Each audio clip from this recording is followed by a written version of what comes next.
ushaka filime nziza yo kureba ukoza amahitamo meza guhitamo iyi video. Uyu munsi turi muri Nzeri 2024.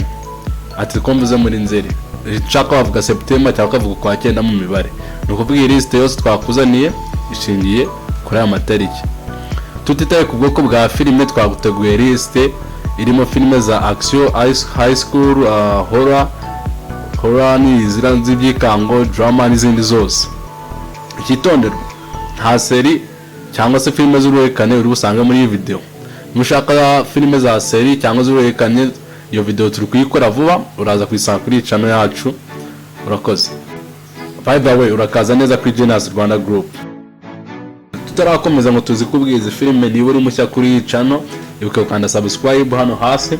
Niba ari filime nimwe urubone muri iyi video ikagushimisha, wita kandi like kugira ngo twereke ko iyi video ari kintu yakumariye kandi ubona ari filime nziza tutavuzeho. Yare yose ukabona ari filime nziza yakubereye nziza yasohotse muri uwo mwaka tutayivuzeho, yandika muri comment kugira ngo nabandi baze kuyibona natwe tuyibone izatufashe gutegura video y'ikindi gihe. Reka dukomeze. Ku mwanya wa 10 turafite filime yitwa Love Lies Breathing. Ati bimeze ute? Iyi filime arimo mu manager wa gym yitwa Lu, aza gukunda umukobwa witwa Jackie. Noneho umukobwa witwa Jackie aba ari umwubatsi w'umubiri. Aba yifite nyine gahunda yo kuzajya muri Vegas kugira ngo akurikirane inzozi ze nyine bijyanye n'ibyo guterura. Ariko urukundo rwabo ruza kubyutsa urugomo rudasanzwe kubera ko haba harimo ibintu byinshi by'ubwicanyi bijyanye n'umuryango wa Lu. Ni filime uzayikunda. Kandi iyi filime yasobanuwe n'umusobanuzi Yakuza, kandi yateguwe na studio yitwa A24.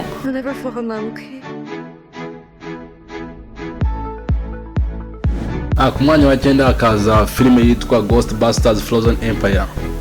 Nyuma yo gutabara isi mu bice bindi byabanje, Ghostbusters mu gice kiberutse cyasohotse muri 2021, gawe n'abandi nyine bajya kuruhuka muri station y'ibiri New York kumva bazi ngo nyine ibintu birarangiye tu. Ariko kandi iyo station niba wararebye ibice byose bya Ghostbusters ufite kumenya ko niyo mbere aba Ghostbusters babagaho nyine.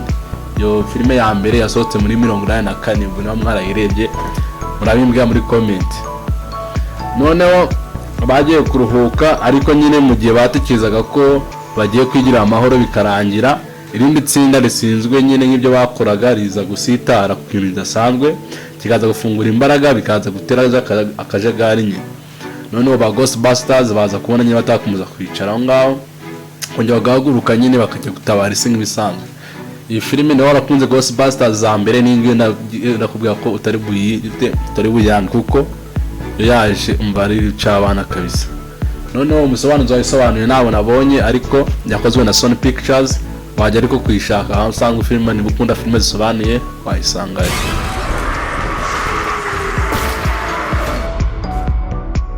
Naragucika ufite kumenya ko iyi filime niyo mu bwoko bwa adventure. Adventure ni iki? Adventure ni amafilime aba kenshi ari mu bintu byo kugenda umuvumbura utuntu n'utundi. Niba warakinyeho nka game yo kugenda mushaka hide and seek uri muri adventure rero nizo filime. Ukuvuga Ghostbusters ntabwo urambirwa kuko buri kanya baba bavumbura kandi kan. Reka dukomeze. Ku mwanya wa 8 rero urakika nakoze niki. Niba ukunda filime z'aba Rasta, ingiyo n'urucabana ni Bob Marley One Love. Iyi filime yasohotse muri uyu mwaka naho turimo, isohoka muri uyu mwaka nyine. Noneho ibiri gukinwa mu gihe cyo muri 2026 mu gihe Bob Marley yabereyeho. Niba Bob Marley utamuzi uzaje gushaka amateka ye wayabona. Icyo gihe hari akavuyo ka politike muri Jamaica.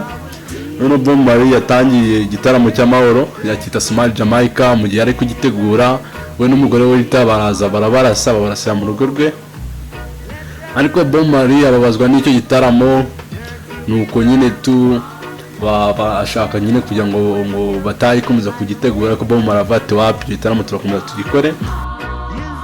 Bob Marley nyine icyo gitaramo yaje kugikora, gusa akimara kugikora nuko sigaye we n'umuryango we bahita bajya i London mu Bwongereza aho yakoreye album yitwa Exodus.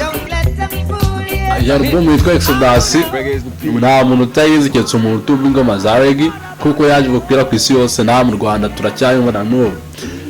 Nuko yaje kugirana ikibazo n'umugore we Rita, hanyuma Bob Marley murabizi ko yafashwe na kanseri y'uruhu, arwara kanseri y'uruhu, noneho azita yongera yunga n'umugore we nyuma yo kuza kurwara kanseri y'uruhu. Kubera ko no muri Jamaica harimo akavuga ka politike, Bob Marley yaje gufata umwanzuro kugaruka muri Jamaica, aho yaraje gutegura igitaramo ngo arimbemo arebe ko yagira ikintu akontributinga ayo makimbirane yo muri Jamaica agahagarara. Iyi filime isozwa na Bob Marley performinga indirimbo ya One Life, nta muntu utayizi, mu gitaramo cy'amahoro bizihiza ubumwe bwa Jamaica. Kandi Bob Marley yapfuye muri 1981, ibyo byose asanga muri filime. Iyo filime ndakubwiza ukuri iraryoshye, niba ukunda ibintu biri based on true story wagenda ukayireba. Kandi ukibuka ko iyi filime yasobanuwe na Rocky Kirabiranya muramuzi, kandi abayiteguye ni Paramount Pictures. Ni kuvuga ukeneye kwireba idasobanuye wayisakira, usanga ubona filime za Paramount Pictures, aho ukeneye isobanuye ugashaka filime za Rocky azerekanira cyangwa ukajya kuyifata usanga uyifata. Twamanutse ku mwanya wa karindwi tubazaniye filime yitwa Beekeeper. Beekeeper ni filime umwacteur bari Adam Quay abari umuvumvu. Umuvumvu ni umuki bose bamumenya. Umuvumvu ni abantu basinzwe kwita ku nzuki, ariko abafite umugore nyine tu aba yubaha afata igitegererezo muri karitsiye aho ngaho abakorewe ubuvumvu bwe. Noneho abatubuzi baza kumutubura rero umukecuru akiyahura, ariko icyo abatubuzi baba bashonje batazi nuko Adam Quay, uyu nguyu Adam Quay yari umukozi wa gahunda yashyizweho yitwa Beekeepers cyangwa se abavumvu. Noneho iyo gahunda nyine tu abaruca abana, Adam Quay yatangiye gushaka abantu bose nyine bagize uruhare mu kujya batubure wa mukecuru, noneho umva akabamara koko. Noneho nyine tu nta numwe asiga. Filime yarangiye ku giti cyanjye. Iyi filime yasobanuriwe n'umusobanuzi witwa Rocky, noneho iza gukorwa na studio yitwa Amazon MGM Studios. Niba ukeneye filime imeze neza kabisa ya action, iyi filime ni gucika. Kamanutse ku mwanya wa gatanu. Ku mwanya wa gatandatu hari filime yitwa Twilight of the Warriors World In. Ngiye nkubwiza ukuri niba ukeneye filime irimo kurwana gusa, iyi filime itagucika kabisa. Iyi filime yakinwe mu gihe cyo muri za 80 i Hong Kong. Acteur abayitwa Libari Chan Lokon, ibintu nk'ibyo ngibyo. Nyine abari urubyiruko aho ngaho, gusa nyine afite ibibazo byinshi, urabizi ubuntu bw'ubukene. Aba nyine tu aza kwinjira mu mujyi witwa Kowloon. Noneho umujyi yawo ugeramo nyine tu abaturutse aho ngaho mu cyaro, nyine tu yagera muri uwo mujyi ikintu agerageza nyine tu aba ari impunzi, agera muri uwo mujyi noneho akazaza arajya kurwana nyine muri ringi, muri ya mirwano itemewe. Noneho agakenera gucurisha irangamuntu kugira ngo nyine atarebe ukuntu yazagafata nk'abandi bose. Noneho haba hari umuboss witwa Mr Big nyine abakuriye union y'ibyaha muri uwo mujyi. Noneho aza kumutubura nyine nawe nyakamuhemukira. Noneho uwo nyine Mr Big amara kumuhemukira, uwo mujyi nyine tu aza kuyiba Mr Big cyangwa Bwana Big, aza kumwiba nyine tu urumogi, ibiyobyabwenge bwe. Noneho akaza guhungira mu mujyi witwa World City. Noneho uwo mujyi witwa World City ahuriramo n'undi mu boss nawe wanga muri uwo mujyi, aba witwa ahuriramo mu boss nawe nyine muri uwo mujyi. Noneho akaza kujyana umubano nawe nyine tu n'agatsiko ke, umubano wa danje nyine tubakaye inshuti. Noneho Bwana Big cyangwa Mr Big ntago kumva n'agatsiko ke ntago bari kumuhereza, kandi umuntu yarabibye. Rero baza kumushaka man, ibintu n'ubwicanye gusa. Noneho mbese baza kumushaka ibintu bakamarana tu, ntawe usige baramarana, nta kuri nabibabwiye. Ariko ntabwo birangiriye aho ngaho.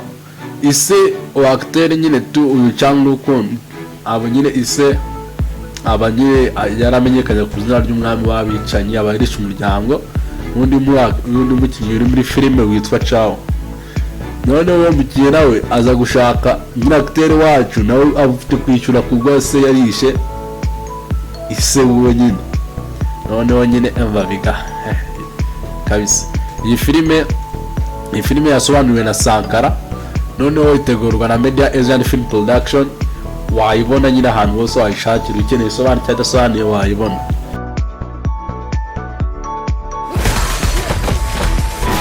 anakomeza nuko ko filime yari yose urabiza no mu Rwanda niba ukunda filime zisobanuye simo kugira ngo filime isobanurwe n'umusobanuzi umwe.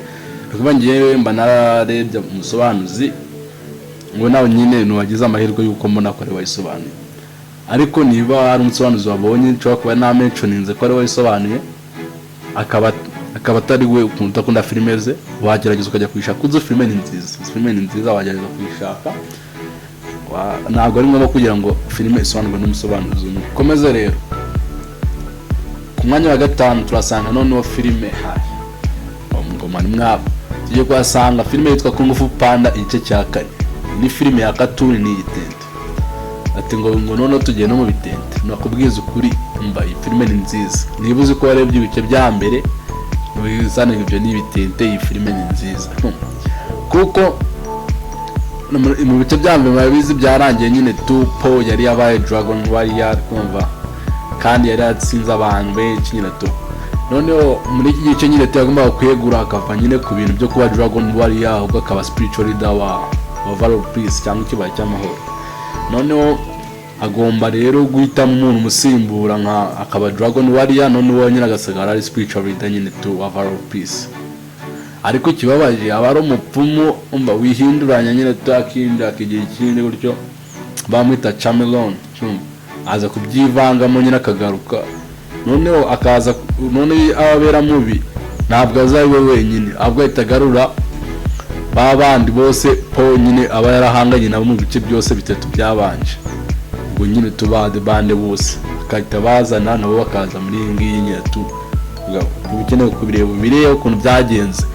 Okay, iyi filime yaje gusobanurwa n'umusobanuzi witwa Master P, noneho yateguwe na studio yitwa Universal Pictures. nawe wayishaka kaza kuyireba. filime iri ku mwanya wa 4 tubafitiye noneho. mbere yuko nyikubwira niba uzi ko ugira ubwoba, kaza niba waba utagira ubwoba iyi filime ntuyirebe wenyine nijoro. niba utagira ubwoba no ku manywa ntuyirebe wenyine. iyi filime yitwa Late Night with Devil. iyi filime nyine biri gukinirwa mu bihe byo muri 71 i Chicago. abari nyine umunyamakuru cyangwa se nyine umuntu hosting ibiganiro, umunyarwanda kuri televiziyo, umuntu hosting ikiganiro, hosting ikiganiro cyitwa Night Owls. nyine kiba kijyamo ibintu bijyanye na magic, ibintu by'ibikango ikiganiro. kandi abafite n'umugore we witwa nyine witwa Mini Pipa. noneho muri nyuma y'umwaka umwe, ubwo nyine nyuma y'umwaka umwe umugore waza gupfa. yamara gupfa cya kiganiro yari asanzwe akora nyine kiza kugira kiza ku dropping kigasubira inyuma akora ko umugore we nyine aba yapfuye. ariko umugore atarapfa nyine muri 72 mu 1972 nyine nuza uyu nyine Jack aza gusinya amasezerano nyine muri association nyine bipromoting nk'ibyo byigana twa The Grove nyine noneho nyine kugira ngo ikiganiro cyo boosting, noneho kigiye kiraba kiri hejuru icyo cyamukeba nyine bari bahanganye muri ibyo bintu uba witwa Johnny. hanyuma rero kibabaje nuko nyine umugore waza gupfa yishwe na kanseri. yamara gupfa cya kiganiro cyo kikahise kiradropinga kuko arapfa nyine. umuntu apfuye murabizi ibintu byinshi bisubira inyuma kubera ko umutwe ntabwo umuntu aba ari tayari. ariko muri 77 ndi muri filime nyabona mutavanga iyi filime yasohotse muri 77. muri 77 haba habaye Halloween nyine noneho Jack aza gutegura none ikiganiro cy'umwihariko aba cyagikora n'uko cya droppings, ariko cy'umwihariko muri 74 bagategura ikiganiro akaza gutumiramo umuntu abantu bakoresha interview. haba harimo Kristo, noneho akazamo n'umupfumu umupfumu uba witwa niba ari Kamishe ibintu nk'ibyo ngibyo. Hakazamo n'umuntu umeze nk'umuganga, umuntu w'umuganga uvura ibintu by'abantu bahanzweho n'ibizimu uba witwa June. Urumva noneho nyine baba bari kuganira ku murwayi w'uwo muganga uba witwa Lily. Noneho Lily aba yararokotse nyine umudayimoni uba wita Mr. Wiggles.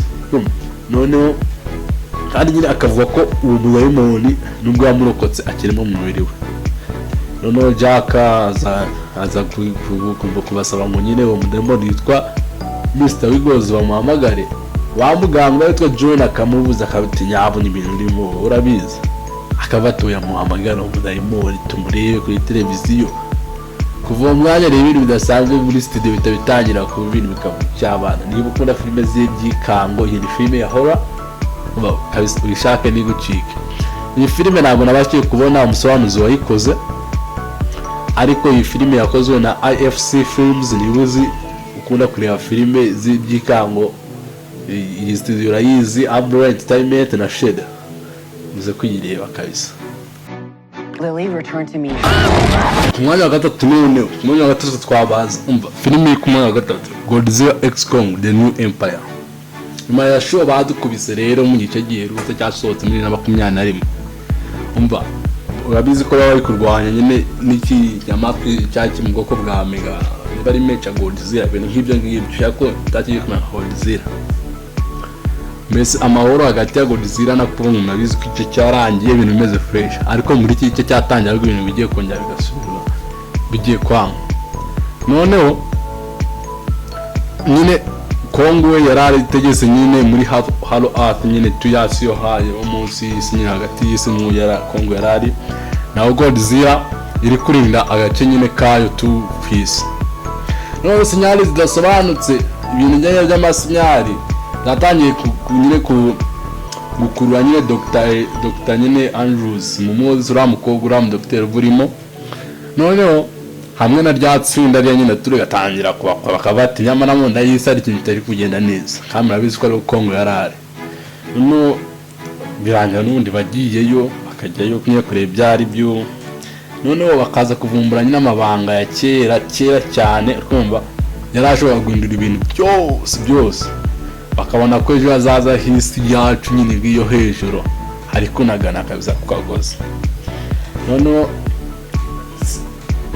bakabona ko ibintu bitoroshye kuko nyine bajya muri mu ndayisa basanga ibintu biri mu ndayisa. Filime ni umuti kabisa. None abantu baraza kurokoka se cyangwa biri buze kwanga iyi filime umva uze kureba kabisa, cyangwa se abantu bakera nyine abo ngabo bakera nibo bari buze kugira icyo bafasha iyi si yacu. Uze kuyireba nyine uraza kutwandikira muri comment uko byagenze. Iyi filime yasobanuzi witwa Senior, iza gukorwa na studio yitwa Toho Cooperative Ltd. Noneho kumwe ku bufatanye na Warner Bros Pictures. Filime nyine uburyo bwose washakamo wayisanga wayibona. Kumwanya wa kabiri noneho, kumwanya wa kabiri hamba hari filime noneho kanze mbabwiye waba ukunda ibihino utabikunda ufite kubyemera ko iyi filime iri ku mwanya wa kabiri muri filime zasohotse muri uyu mwaka kandi nziza. Haba ari group captain witwa Rakesh cyangwa bamwita Rocky. Filime ntabwo navuga ko yitwa filime yitwa Fighter. Haba ari group captain witwa Rakesh, noneho babamwita nyine izina ry'akabyiniro babamwita Rocky. Noneho aba nyine ashinzwe itsinda ry'abapilote nyine abari itsinda ry'abapilote ry'umwihariko bagitwa Air Dragons mu Buhinde murabyumva. Ikaba nyine iyo kipe bigizwe na Menari abagitwa Mini, akazina kabyiniro akaza babitwa Saltaj bamwita Taj, akaza noneho witwa Bashir bamwita Bash. Noneho n'undi mu pilote nyine tuba witwa Shamshen noneho bamwita Pati. Uwo Pati abari umwafani. Noneho Pati na Rocky baba bafitanye ikibazo nyine kuko uwo Pati nyine abayizera ko umupilote nyine wungirije nyine ko pilot uba warapfuye nyine witwa Naija batwara akajugujugu nyine aba yarapfuye nyine azira nyine Rocky Patrick bavuga bavuze tuvuye ku Bahinde none kuri rundi ruhande nyine kuri Pakistan aba ari ikibe mpuzamahanga nyine cyitwa Akhtar. None icyo kibe cyagiye gutegura igitero gikomeye kandi kikazagifunga z'Ubuhinde kiza no kugikora noneho nyine abazika Bahinde bakashirira noneho ya kipe ya Air Dragons nyine bayikubita mission noneho yo kujya kuyimura kwa Pakistan bagahita batutse ikibuga cy'indege nyine cyabo ngabo nyine nabo bakabemeza noneho bajyayo ngo bagiye muri Pakistan bakabikora bakagaruka amahoro. Noneho amakipe araza gukumbura akazamuka hagati y'ibihugu byombi noneho Pakistan ikaza kugaba ikindi gitero rero mu Buhinde gitero noneho cyo kiri official kandi ibintu by'iterabwoba. Noneho bagaba icyo gitero noneho bahita basaba ko noneho bohereza za ndege z'intambara nyine noneho ya kipe yaje bagonze bakayohereza bigende nyine muri icyo gitero nyine ireba ukuntu ibintu bimeze nyine nayo kuko baje mu gitero cy'indege noneho igende nyine tugira ukuntu nyine barwana izo ndege ariko bakatika kutambuka ngo bajye muri Pakistan. Ariko nyine kubera nyine ukuntu rakameze nyine waragigira ataka bikarangira yambutse nyine akajya muri Pakistan yamara kwambuka noneho na Bash akaza kumukurikirayo noneho bikarangira n'ubundi Bash nyine afatiwe muri ambush mu gatego nyine agafatwa n'inuza n'ingabo zanuza bakamurasa barasa ku ndege apilote murabizi nyine bajya bahita bava mu ndege direct indege ikazaturika yonyine noneho bakaza kubafunga nyuma bafunga ibintu bikaba birebire iyi filime iraryoshye kubera ko amakosa yakoze bahita bamwohereza mu Buhinde bagasubira hirya i Hyderabad nyine ngo ajye kwigisha nko mu ishuri filime ikaryoha kabisa. Noneho rero iyi filime murumva nyine wayisobanuye ntabwo Rocky yaho na filime irimo Rocky ngo nayisobanuye yasobanuye n'umusaza witwa Rocky ihowa na studio yitwa Viacom 18 Studios wajya kwishaka.